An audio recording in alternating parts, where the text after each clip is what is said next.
Liliana, you've got to be able to find one around here somewhere. Look, there's one.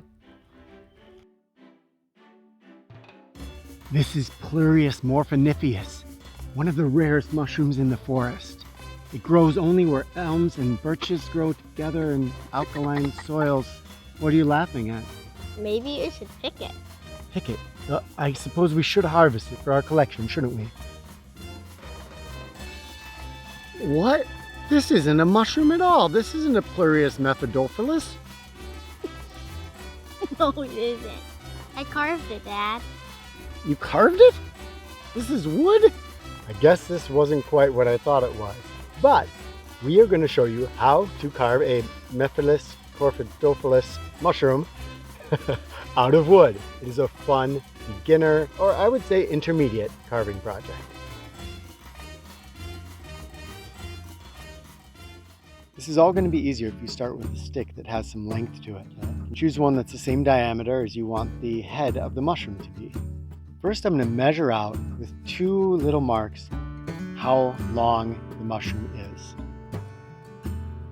So I'm thinking from the bottom of the stem all the way to the tip. Then mark where the stem and the head are going to join.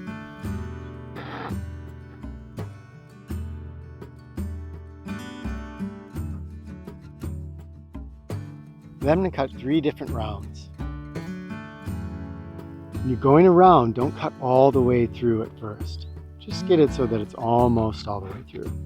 One is going to be the bottom of the stem, the next is going to be the bottom of the cap, the next one's going to be the top of the cap.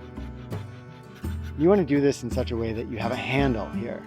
So if I make it really small, I'm working with a small stick, it's going to be really hard to saw this. So leave yourself a handle.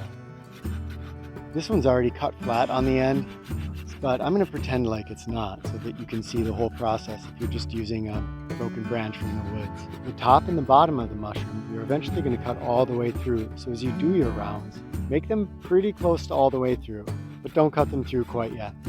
The bottom of the cap, we're going to be careful. We're only going to cut in a little ways. I think about going about 1/3 of the way in through the diameter. Of course, this is much easier if you have a vise to hold your wood in.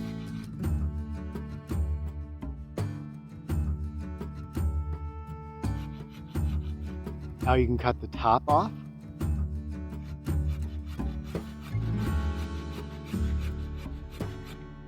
And cut the bottom off.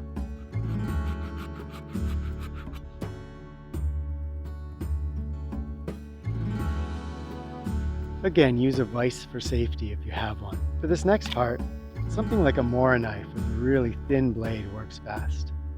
Aim for about 1/3 of the way in, then carefully baton downwards.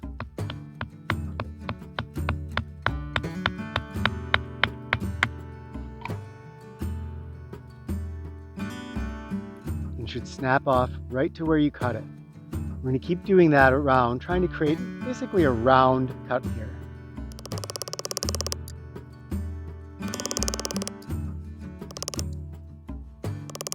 You can see this is pretty close, but to make it easier for the carver, I'm still going to take off a little bit more, making sure that there's space under here that when I baton down, it's not going to split onto the head of the mushroom.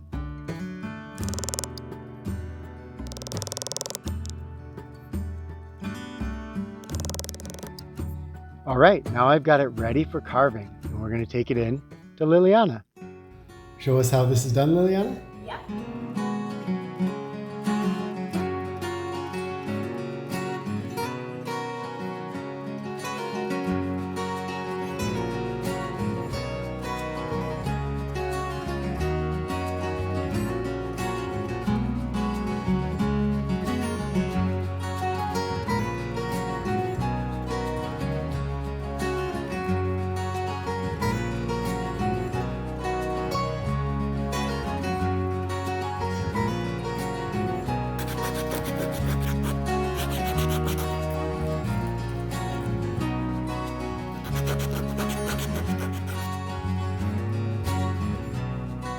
Let us know if you try to make one.